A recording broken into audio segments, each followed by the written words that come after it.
guys may notice, the background looks a little different. I have to situate myself. My room has been under renovation, literally from top to bottom. New baseboards, new floors, new lighting, new paint, new closet, new decor. Things that I've had since college are basically gone. I have felt like I've been stuck for quite some time, so this was definitely needed. Anyway, a little note that some of the videos I'm making are little sparks of inspiration, and the others are questions that I get asked in person. And of course, with your comments, I'm happy to create videos based off of yours. And with that being said, this week's video, because yes, I'm posting weekly, FYI. Sometimes it's twice a week, but for sure once a week, you can count on that. So I welcome you, subscribe, like, dislike, comment, feel free. I love feedback, so any of that is more than welcome. Anyway, so this week's topic of discussion is, how does your skin look so nice? Alright, so I just want to note first that my skin hasn't always been quote-unquote nice, meaning like clear, refreshed, vibrant, whatever you want to call it. As you can tell, like, well, kind of. During the summer, I sometimes do get tan. Like this past summer, I was at the ocean a lot, as you maybe saw in a previous video that I will link up here, where I am swimming under the ocean with a water cam. That was so cool. Anyway, yeah, I do get tan if I'm out in the sun a lot. And I started befriending SPF, but also trying to not stress about it, but not to ignore at the same time. And I have a little list of like some ideas, because honestly it really comes down to lifestyles. So it may seem like a lot of things, but I've just built a lifestyle for myself that wasn't even necessarily for good skin, even though at one point it was, because I suffered really badly with cystic acne and also a health condition called psoriatic arthritis, which is partly involves psoriasis. So it's been a journey, and in some ways, in some parts of my years in my life, I have had to build my lifestyle around those things, because guess what? It related to my health. And skin is an organ. It's the largest organ, and I kind of see it as a map in some ways, and a representation of what either is going on outside or what's going on in here. And let's see, how do I go about? So I have my little bundle of products to show you, like, generally the concepts. You don't have to obviously get the same products that I have here. This is, for an example, an SPF that I like this one because it's weightless. It's an oil-free lotion. It does provide hydration, or rather it keeps my face moisturized, and it helps protect my skin's barrier, which I am learning more about. And a little tidbit, depending on what part of the world you're in, we're transitioning from fall to winter, or also a little bit down here in Florida, it feels like summer to fall. So last year I made a little booklet that relates exactly to this topic, and I'm including a link for that so you can purchase it. It's super informative, even though it's very light reading, and something that you can use with you every single year. And I love learning the science aspects and really diving deep into that. But more so, I think it's really fun to either create something, like creating a product, or like creating recipes, like face masks, going to get a facial or a spa, or giving one to myself, having friends, and just making it fun. And like I said earlier in the video, more about a lifestyle.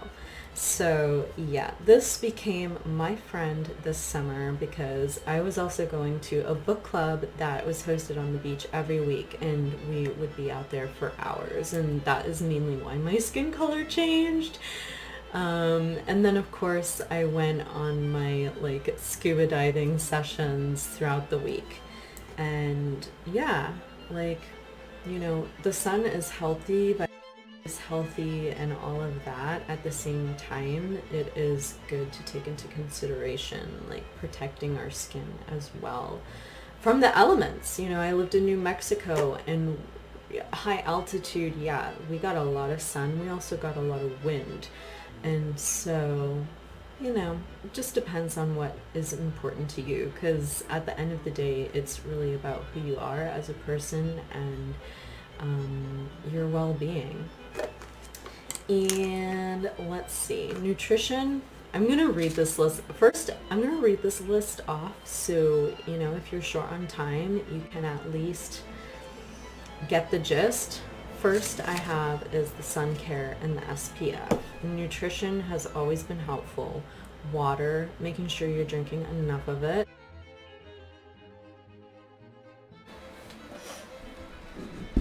Alright, yay. Oh, thanks. Because I moved this, I'm able to remember like that. So I'm a little behind on this.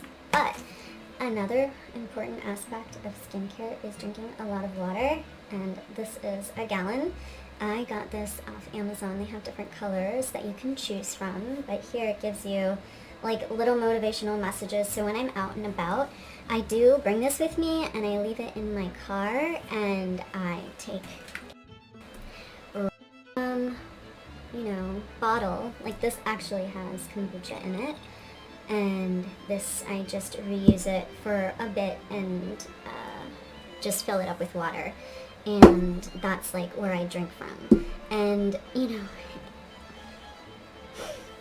I kind of like the act of, it sort of feels a bit like back in the village days of having, like literally people will and still do transport water from a well or wherever it is that is their source. You know, it is part of like sustenance, and I don't want to take it for granted.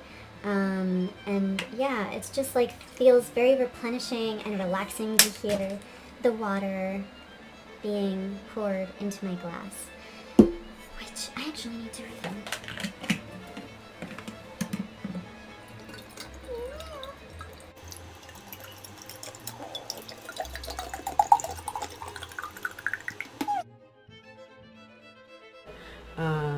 By the way, I did go to school. Granted, I was 15 to be licensed as an esthetician, and I did get licensed. So I learned a lot, like, you know, the aesthetic, but also a little bit deep down, and really making it a nice experience for people and helping others. So you can vouch on me for that.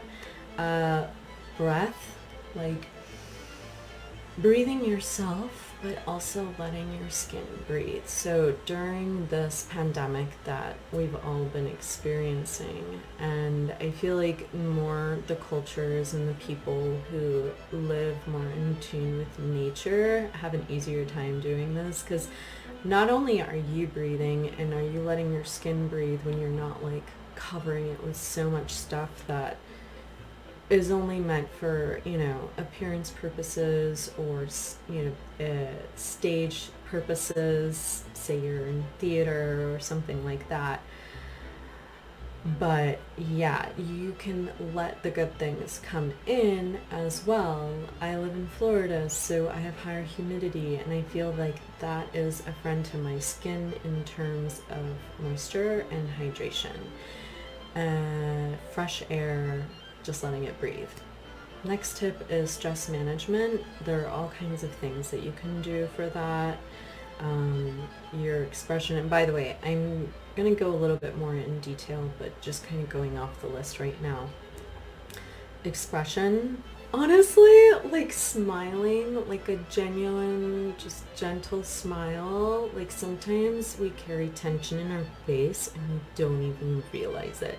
And as soon as we like literally just break it up with a smile, it can help relieve not just stress, but tension. And we're kind of creating habits. And this relates to my next thought of thoughts. Our thoughts can also create our habits and how we feel about ourselves and how we feel about life, our environment. You know, say you're typically an angry person, that is going to be written usually all over your face unless you're good at hiding it. And which it's like you can still be expressive, not saying don't get angry, but just being mindful that yeah, it does affect, and also affects like internally, you know, blood flow and hormones that are produced. And also this relates to the musculature, like the muscles that are underneath your face. And something that I'm learning more about right now is the fascia, which is huge. Like I started using this fascia blaster. I have a bigger one from my body, which also has skin, by the way. I'm focusing on my face mainly right now because usually that's what people think of when it comes to skincare, but really you have skin like everywhere. You know, it's basically what's holding everything in. So this one is intended for the face, and you can use it on your neck or other like more delicate areas, or if you're just introducing yourself to this. So like I said, I am going to be listing these things for now. Vitamin C has been a lifesaver for me. I don't really use it regularly now. I've also tried making my own, but vitamin C helped me tremendously with scarring. As I mentioned, the cystic acne, it left some pretty gnarly scars on my neck and my face, and you can get it like even on your back. So it helped a lot with that. And hormones play a role. Speaking from a woman's perspective, puberty, pregnancy, menopause, just our monthly cycle even, we're always like going through the motions. And aging is another factor, and how that also meets in the face of ageism, which is a very real thing. And it's natural, but sometimes it can happen prematurely, you know, for whatever reason. So that's something to take into consideration. And really, when it comes down to it, it's like how you feel about yourself and others even. So yes, fascia I mentioned here with the fascia blaster. I try and keep things simple. Yeah. I'm not wearing foundation right now. I'm not wearing like a tinted moisturizer or anything like that. I put face cream on, so yes, that makes a difference. And also lighting makes a difference, FYI. And yeah, cleansing is important. I honestly don't even use a face wash every single morning. I do use one at night though. I make sure, because I've been out and about and all that stuff, and like wearing any hint of makeup, like definitely want to remove that. And so yes, and there's like exfoliation and all of that. Honestly, exercise too is a big part of it, because you're getting the blood flow, the oxygen, and everything that you get for your body. It also will affect your face. And sleep, I wouldn't say I'm the best person when it comes to sleep, but I do, and I am mindful of it. And I started wearing more on a consistent habit the sleep mask, and it's made out of silk, and I feel like that has helped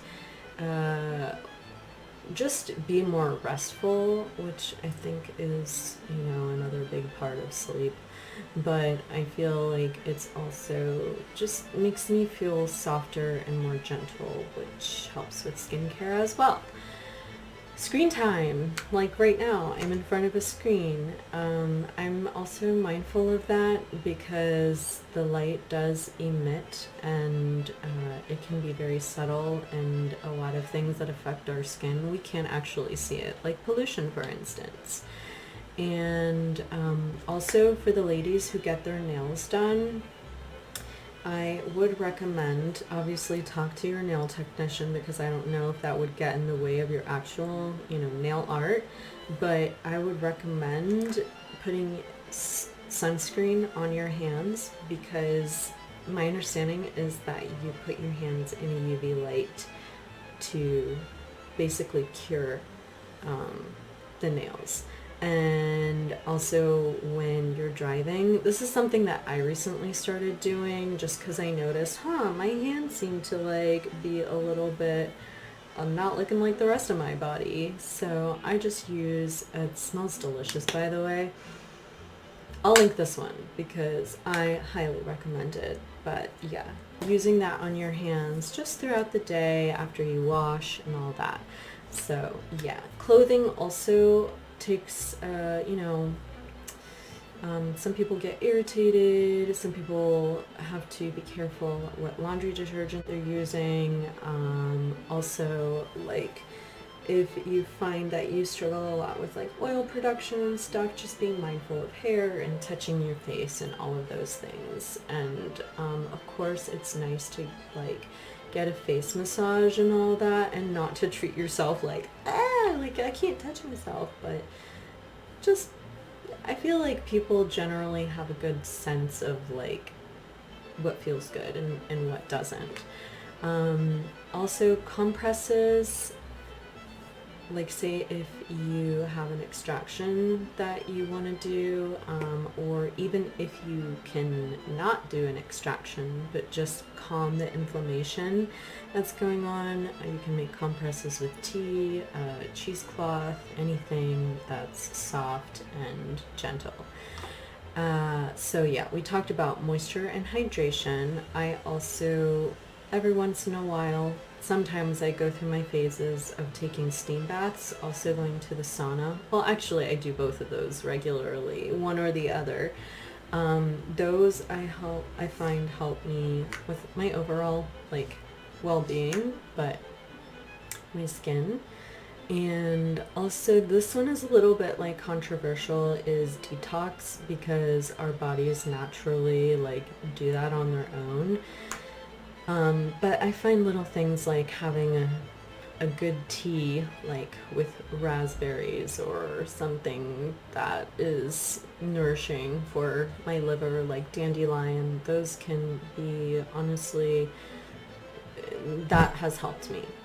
And I have last two, berries and rose hips. I feel like having them on your skin, like in rose hip oil, but also if you can have a tea or something like that, and of course anything that I mentioned here.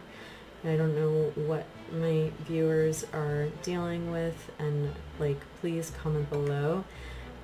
Speaking with a doctor and using your higher guidance, your common sense, whatever you want to call it. So I know this wasn't like the shortest list. Oh my god.